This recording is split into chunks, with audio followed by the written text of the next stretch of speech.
কিন্তু বহুত double meaning থাকে ন আগতে কৈছিলোঁ বেছিকৈ তেতিয়া কয়ো ক'বলৈ এতিয়া নকওঁ আৰু ডাবল মিনিংটো বুজি পোৱাও নাছিলোঁ তেতিয়া কেনেকৈ কয় ডাবল মিনিংটো আচলতে এনেকুৱা হ'ব লাগে সেইটো শুনোতে 18 বছৰ ওপৰখিনিয়ে বুজিব পাব পাৰে তলৰখিনিয়ে নুবুজিলে ভাল ইমানখিনি দায়িত্ববোধ ৰাখি কোৱা কথা সঁচা কথা। আৰু তেতিয়া বুজি পোৱা নাছিলোঁ ময়ো নাজানিছিলোঁ বেলেগে কেতিয়াবা এদিন ক'লোঁ ভাল পালে ফ'ৰ্চ এইটো ক'ব যেনেকৈ বেয়া পায় আছামে ভালোতো পায় অ তাৰপৰা কৈ দিছোঁ পিছত এতিয়া মোৰ বেয়া লাগে কথা বুলি এতিয়া বুজি পোৱা হ'লোঁ বয়সো হৈছে লাহে লাহে ইমানো হোৱা নাই তথাপিও তাৰপিছত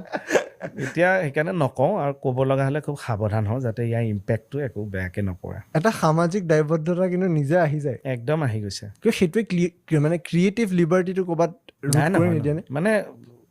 চব কৰি থকাৰ মাজতো অকলে একো কৰিব নোৱাৰিলোঁ সমাজৰ কাৰণে ভাল কৰিব নোৱাৰিলোঁ